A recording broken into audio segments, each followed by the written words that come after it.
اگر آپ نے ایسا کیا تو ہم عدالت میں جائیں گے۔ بھائی ٹھیک کہہ رہے ہیں بابا جان، انور نے جواب دیا۔ چل نکے، افضل نے کہا اور وہاں سے وہ چلے گئے۔ چودھری غفور جہاں کا تہاں کھڑا رہ گیا۔ نہیں، میں اتنی آسانی سے ہار نہیں مانوں گا، وہ بڑبڑایا تھا۔ ہار تو ہو چکی ہے بھائی، اس کی بہن شادو نہ جانے کب وہاں آئی تھی، آپ کے ماننے یا نہ ماننے سے کیا ہوگا؟ نہیں، ایسا نہیں ہو سکتا۔ غفور کی آواز کہیں دور سے آتی ہوئی محسوس ہوئی۔ وقت بڑا ظالم ہوتا ہے بھائی، یہ سب کو سبق پڑھاتا ہے، کسی کا سر بلند نہیں رہنے دیتا۔ میں اتنا کمزور نہیں ہوا کہ میرے بیٹے میرے مقابلے کے لیے کھڑے ہو جائیں۔ کمزور تو میں تھی بھائی، ہمارے ماں باپ تھے، ہمیں سب پتا تھا۔ کیا پتا تھا؟ وہ اچنبھے سے بولا۔ یہی کہ دلاور کے غائب ہونے میں کس کا ہاتھ تھا؟ غفور کا اوپر کا سانس اوپر اور نیچے کا نیچے رہ گیا تھا۔ کیا تمہیں مجھ پر شک تھا؟ مجھے تو کیا بابا کو بھی شک نہیں، پورا یقین تھا، مگر نہ وہ اپنا بیٹا کھونا چاہتے تھے اور نہ میں اپنا بھائی۔ ہم تو خاموش رہے، مگر اللہ تو ظالم کو نہیں چھوڑتا نا، اپنا انتقام لے کر چھوڑتا ہے۔ اللہ نے انتقام لینا ہے تو مجھ سے لے۔ شادو میری بیٹی تو معصوم ہے، نہیں میں اس کے ساتھ ناانصافی نہیں ہونے دوں گا۔ یہ کہتا ہوا وہ وہاں سے تیزی سے چلا گیا تھا۔ میرا کے سسرال والوں نے اس کا جینا مشکل کر دیا تھا اور اس سے اس کا بیٹا بھی چھین لیا تھا۔ وہ حویلی میں اپنے باپ بھائیوں کے در پر آن پڑی تھی۔ اس کے شوہر نے کہہ دیا تھا کہ جب تک وہ اپنی جائیداد کا حصہ نہیں لے کر آئے گی، اس کے گھر کے دروازے اس پر بند رہیں گے۔ ادھر حویلی میں بھی اس کے لیے حالات سازگار نہیں تھے۔ دونوں بھابیاں اس سے خار کھاتی تھیں اور اسے باتیں سناتی۔ اس پر بچے کی جدائی اس سے برداشت نہیں ہو رہی تھی۔ شوہر کی دھمکیاں الگ تھیں، ایک پھوپھی کا دم غنیمت تھا جو اسے دلاسے دیتی رہتی تھی۔ ان دنوں بابا شہر گئے ہوئے تھے، بھائیوں اور بھابھیوں نے اس کا جینا حرام کیا ہوا تھا۔ وہ ساری رات روتی رہتی، کب صبح ہوتی کب شام اسے پتہ ہی نہیں چلتا تھا۔ اور اس دن افضل نے اسے سخت سست سنائی تھی۔ حالات نے اسے اتنا دل برداشتہ کر دیا تھا کہ اسے صرف موت میں ہی پناہ نظر آئی تھی، اور اس نے حویلی کی چھت سے کود کر جان دے دی تھی۔ جوان بیٹی کی موت نے چودھری غفور کو توڑ کر رکھ دیا تھا۔ تجھے بہت جلدی تھی میرا، میرا انتظار تو کیا ہوتا۔ یہ دیکھ میں تیری زمین لے کر آیا ہوں۔ اس نے کاغذات اس کی لاش کے پاس رکھتے ہوئے کہا تھا۔ اٹھ میرا۔ شادو یہ اٹھتی کیوں نہیں؟ جرم میں نے کیا اور سزا ملی میری بیٹی کو۔ یا اللہ، یہ کیسا انصاف کیا ہے تو نے؟ وہ پھوٹ کر رو رہا تھا۔ دلاور کو میں نے قتل کروایا تھا، اس کا قتل میرے حکم پر ہوا تھا۔ میں قاتل ہوں، انسپکٹر مجھے گرفتار کرو۔ غفور پولیس اسٹیشن میں بیٹھا کہہ رہا تھا، چودھری صاحب آپ کی طبیعت ٹھیک نہیں لگتی۔ آپ کی بیٹی کی چھت سے گرنے کی اطلاع ہمیں ملی تھی اور آپ برسوں پرانا قصہ سنا رہے ہیں۔ اسی وقت غفور کے دونوں بیٹے اپنے چند ساتھیوں کے ساتھ تھانے پہنچے تھے۔ بابا جان آپ یہاں پہنچے ہوئے ہیں اور ہم آپ کو پورے گاؤں میں تلاش کرتے پھر رہے تھے، چلیں گھر چلیں۔ چودھری افضل تیزی سے ان کے قریب آیا تھا اور انہیں تھام کر اٹھانے کی کوشش کی تھی۔ چھوڑ مجھے، انہوں نے اس کے ہاتھ جھٹکے تھے۔ انسپکٹر تو FIR لکھ، پرچہ درج کر، میرا اقبالی بیان لکھ، میں قاتل ہوں۔ ارے انسپکٹر صاحب، بیٹی کی اچانک موت کے صدمے سے بابا کا دماغی توازن۔ انور نے اپنی کن پٹی پر انگلی گھمائی۔ انسپکٹر اس کا اشارہ سمجھ گیا تھا۔ آپ لوگ انہیں ڈاکٹر کے پاس لے جائیں، ان کی طبیعت ٹھیک نہیں لگتی، انسپکٹر نے کہا۔ دونوں بیٹوں نے انہیں بازوؤں سے پکڑ کر اٹھایا اور زبردستی کھینچتے ہوئے باہر کی سمت چلے، اس طرح کہ وہ گھسٹتا ہوا ان کے ساتھ چلا جا رہا تھا اور چیخ رہا تھا، میں قاتل ہوں، میں قاتل ہوں۔ اور انسپکٹر بیٹھا سوچ رہا تھا کہ بیٹی کے صدمے سے بوڑھے باپ کا دماغ الٹ گیا ہے۔ دنیا صرف دارالعمل ہی نہیں، دارالجزا بھی ہے۔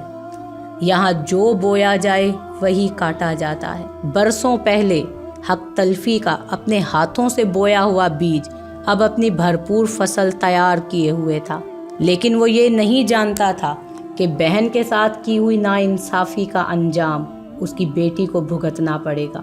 وہ اپنے باپ کی بیٹی تھی جس کا کوئی احساس نہیں ہوا، اور میرا اس کی اپنی بیٹی تھی جس کی ذرا سی تکلیف، جس کو چبھنے والا شاید کانٹا بھی اس کے دل پر چبھتا تھا۔ کتنا فرق ہوتا ہے نا اپنے اور پرائی کی بیٹی میں، لیکن اللہ کی نظر میں تو سب برابر۔ جب وہ انصاف کرنے پر آتا ہے تو کیا اپنی بیٹی اور کیا باپ کی بیٹی۔ اللہ پاک ہم سب کو راہ ہدایت عطا کرے کہ یہ زمینیں جائیدادیں کوئی اپنے ساتھ نہ لے گیا اور نہ لے جائے گا، مگر دنیا یہ کیوں بھول جاتی ہے کہ جائیدادیں ہی اکٹھی کرنا سب سے بڑا مقصد ہے زندگی کا۔ حق تلفی کی سزا تو اللہ پاک بھی معاف نہیں کرتا۔ بیٹیوں کے حقوق کے بارے میں اللہ سے ڈریے۔ اللہ پاک تمام مسلمانوں کو اپنی بیٹیوں اور بہنوں کے حقوق ادا کرنے کی توفیق عطا فرمائے، آمین۔